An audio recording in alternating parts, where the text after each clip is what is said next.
ভৈরবে prepaid meter স্থাপন বন্ধের দাবিতে মানববন্ধন। দাবি পূরণ না হলে মহাসড়ক অবরোধ ও বিদ্যুৎ অফিস ঘেরাও করা ঘোষণা। প্রিপেড কার্ড স্থাপনের জন্য যে সিদ্ধান্ত গ্রহণ করা হয়েছে সেই সিদ্ধান্ত যদি কার্যকরী হয় তাহলে ভৈরবের ছোট বড় সমস্ত ব্যবসায়ীরা ক্ষতিগ্রস্ত হবে।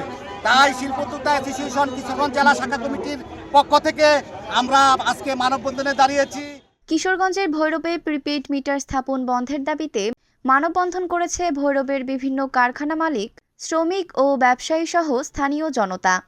আজ শনিবার ২৮ ডিসেম্বর সকাল ১১টায় ঢাকা সিলেট মহাসড়ক কমলপুর পৌর পার্কের সামনে এই মানববন্ধন অনুষ্ঠিত হয়।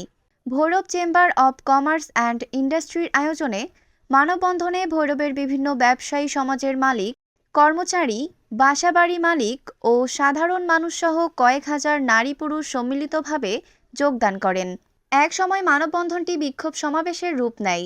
মানববন্ধনে Bhairab chamber of commerce and ইন্ডাস্ট্রির সিনিয়র সভাপতি জাহিদুল হক জাবেদের সভাপতিত্বে অতিথি হিসেবে উপস্থিত ছিলেন উপজেলা বিএনপির সিনিয়র নেতা ব্যবসায়ী জিল্লুর রহমান, ফুটওয়ার মালিক সমিতির সিনিয়র সভাপতি মাসুদুর রহমান জিসান, ভৈরব প্যাকেজিং কারখানা মালিক সমিতির সাধারণ সম্পাদক জসিম উদ্দিন, মশার কয়েল মালিক শিল্প সমিতির সভাপতি মোস্তাফিজুর রহমান সোহাগ, সাধারণ সম্পাদক মোরাদ আহমেদ, বাংলাদেশ শিল্প উদ্যোক্তা অ্যাসোসিয়েশন জেলা শাখার সভাপতি আবদুল্লাহ আল মামুন, সাধারণ সম্পাদক সোহাগ আহমেদ, এছাড়াও Bhairab chamber of commerce and ইন্ডাস্ট্রির পরিচালক তানভীর আহমেদ প্রমুখ।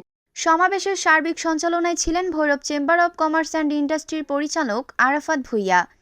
আলোচনা সভায় বক্তারা বলেন, জনস্বার্থে বিদ্যুতের প্রিপেইড মিটার স্থাপন স্থগিত রাখতে হবে। ভৈরবের ব্যবসায়ী সমাজ ও সাধারণ মানুষ প্রিপেইড মিটার চায় না। আগামী ৩ দিনের মধ্যে যদি প্রিপেইড মিটার বন্ধের বিষয়ে কোনো সিদ্ধান্ত না আসে তাহলে ঢাকা সিলেট মহাসড়ক ও ভৈরব ময়মনসিংহ আঞ্চলিক সড়ক অবরোধ ও ভৈরব বিদ্যুৎ অফিস ঘেরাও করা হবে।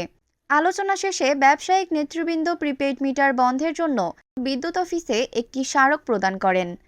এ বিষয়ে বিদ্যুৎ অফিসের ভারপ্রাপ্ত দায়িত্বে থাকা বিদ্যুৎ সরবরাহ কেন্দ্রের সহকারী প্রকৌশলী মোহাম্মদ ইমরান হোসেন তালুকদার জানান, ব্যবসায়ীদের পক্ষ থেকে একটি স্মারকলিপি পেয়েছি। ঊর্ধ্বতন কর্তৃপক্ষের সাথে কথা বলে আসলে আমরা ডিসিশনটা নিতে পারবো। আসলে এটা তো আসলে গভর্নমেন্ট পলিসি প্রিপেডটা বাস্তবায়ন করা, কারণ প্রিপেডটা যখন বাস্তবায়ন হবে তখন কিন্তু আসলে কেউ বকেয়াটা রাখতে পারে না। আসলে নতুনত্বটা কেউ অ্যাকসেপ্ট করতে চায় না দেখে আসলে জনমনে একটা বিভ্রান্তি কাজ করতেছে। তারপর আমি হায়ার অথরিটির সাথে কথা বলি, জানাই, স্মারকলিপির কপিটাও ঊর্ধ্বতন কর্তৃপক্ষকে দেখাই। মিলাদ হোসেন অপু, ভৈরব কিশোরগঞ্জ প্রতিবেদক। ঐশী সৃষ্টি, news desk, Bangladesh news today.